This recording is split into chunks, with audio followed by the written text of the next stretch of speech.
First of all तो वज़ीर-ए-आला पंजाब मरीम नवाज़ शरीफ साहबा की ख़ुसूसी हिदायत पर मैं जनूबी पंजाब के दौरे पर निकला हुआ हूँ और राजनपुर से शुरू हुआ था और आज मुल्तान में हूँ। थैंक्स टू आमिर करीम साहब के इन्होंने आज सुबह अपने ऑफिस में जो मुझे प्रेजेंटेशन दी है इनका क्योंकि माशाल्लाह एक अच्छा एक्सपीरियंस है और हॉस्पिटल्स के अंदर जो 2-4 इनकलाबी इक़दाम ऐसे इन्होंने किए हैं कि जिनके बाद से आपके ये जो सवाल आपने किया है इसका जवाब आपको यकीनन जल्दी मिलेगा। मरीम नवाज़ शरीफ साहबा के दौरे हुकूमत में जो उनका मोटिव है कि हेल्थ की फैसिलिटीज़ लोगों के डोर स्टेप तक पहुँचें।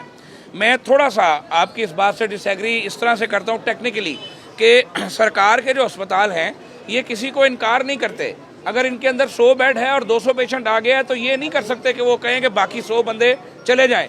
हमारे डॉक्टर्स, हमारी नर्सेज, हमारे पैरामेडिकल स्टाफ ये 100 का 200 भी आ जाए तो उसको अकोमोडेट करते हैं। यही वजह है कि बाज़ दफ़ा आप लोग गिला करते हैं कि यार एक बेड पे 2 पेशेंट हैं, तो अगर हम उसको इस सेंस में लें कि ये एक बेड पे 2 लोगों का इलाज कर देते हैं तो मैं समझता हूँ कि ज़्यादा अच्छी पॉजिटिविटी होगी। यहाँ बलूचिस्तान से लोग आते हैं, यहाँ सिंध से लोग आते हैं, लाहौर के अस्पतालों में KP से लोग आते हैं, तो हम इन तमाम इश्यूज़ को जो है हम देख रहे हैं और गेज कर रहे हैं। हम अल्लाह के फजल से जो अद्वियात का बजट है हमने फौरी तौर पे उसको बढ़ाया है। हमने जो अद्वियात की जो अवेलेबिलिटी है इसको हम इंश्योर कर रहे हैं। उसके साथ साथ जो अद्वियात की फराहमी का प्रोग्राम मरीम नवाज़ साहबा ने घर पहुंचाने का जो इंतज़ाम शुरू किया है इससे हमारे अस्पताल के फुटफॉल में कमी आएगी। आज हम DHQ शहबाज शरीफ का विज़िट करने आए हैं। आपको याद है कि शहबाज शरीफ साहब ने इसको बनाया था और शहबाज साहब के दौर के बाद इस अस्पताल का कोई पुरसाने हाल नहीं था। आज अल्हम्दुलिल्लाह मरीम साहबा ने आने के बाद इस अस्पताल को दोबारा प्रायोरिटी दी है।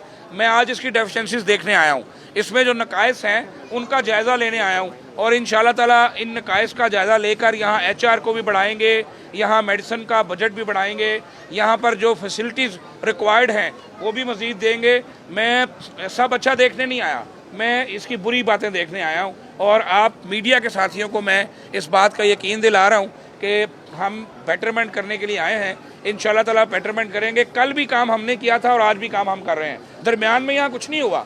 दरमियान में यहाँ साउथ पंजाब के वारसान भी आए जिन्होंने साउथ पंजाब में एक तीला नहीं लगाया, एक धेला नहीं लगाया और किसी अस्पताल के अंदर कोई काम नहीं किया। जो प्रोजेक्ट शुरू किए उनको भी कंप्लीट नहीं किया। तो हम ना सिर्फ उनका बैकलॉग उठा रहे हैं बल्कि बाकी लोगों को भी आगे जाएंगे। हम डॉक्टर्स के मसाइल को हल करना चाहते हैं।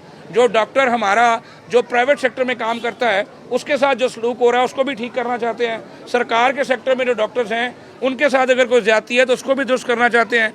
पेशेंट राइट्स को सबसे पहले देखना चाहते हैं। तो मैं आपको एश्योरेंस दे रहा हूँ कि मरीम नवाज़ साहबा के सूबे में अभी मैं मरीम नवाज़ हेल्थ क्लिनिक का दौरा करके आया हूँ कासिम बेला में।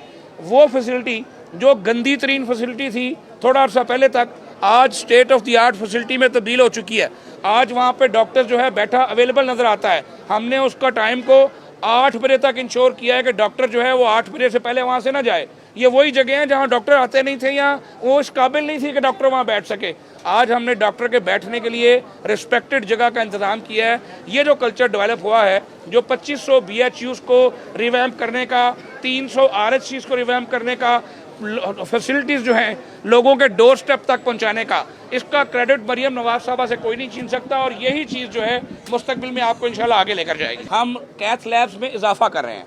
मरीम नवाज़ साहबा ने कम से कम 10 से 12 ज़िलों में नई कैथ लैब्स जो हैं वो लगाने का प्रोसेस शुरू कर दिया है, जो इंशाल्लाह विद इन मंथ्स इस्टेब्लिश हो जाएंगी। और जब ये कैथ लैब्स लगेंगी तो जो वेटिंग लिस्ट है वो डेफिनेटली आपके इंस्टीट्यूशन में से जो है वो ख़त्म होगी और डिस्ट्रिक्ट के अंदर लोग जाके अपना ट्रीटमेंट कराएंगे। और उसके बाद जो आपने डायलिसिस की बात की, डायलिसिस के लिए वाइस चांसलर साहब से कमिश्नर साहब ने इस इशू को टेकअप कर लिया है। इंशाल्लाह विद इन अ वीक ये तमाम चीज़ें जो आपको स्ट्रीमलाइन होती अल्लाह के फजल से नजर आएंगी। यहाँ पर 7 नई मशीन्स का इजाफा किया गया है। डायलिसिस की जो गुर्दों की बीमारी है इसमें इजाफा हो रहा है। आपको याद होगा कि शहबाज शरीफ साहब ने अपने पिछले दौर में 2017-18 में MIKD डेवलप किया था। मुझे बताएं कि उसके बाद के जो खलीफे जो उसके बाद जो आसमान से उतरी हुई महलूक आई थी उन्होंने कोई एक ऐसा इंस्टीट्यूशन जो है 4 साल में बनाया नहीं बनाया। तो ये जो बैकलॉग है इसको भी हमने उठाना है और इंशाल्लाह हम इसको उठाएंगे। और मैं बार बार आपसे कह रहा हूँ कि मैं आज मुल्तान आया हूँ, इंशाल्लाह जब मैं दोबारा आऊँगा मुझे पूरी उम्मीद है, मेरा ये भाई जो कमिश्नर की सूरत में यहाँ खड़ा है, ये इनकी बड़ी खिदमात है चीफ मिनिस्टर ऑफिस में, फील्ड में, इनके पास जो विजन है, जो मरियम साहबा के साथ, चूँकि इन्होंने काफ़ी देर काम किया है, मरियम साहबा की जो सोच आज मुल्तान और उसके अजला में ये इम्प्लीमेंट करना चाहते हैं। इंशाल्लाह आप कुछ वक्त दें, आपको एक बदला हुआ मुल्तान नज़र आएगा और इंशाल्लाह बेहतर मुल्तान नज़र आएगा।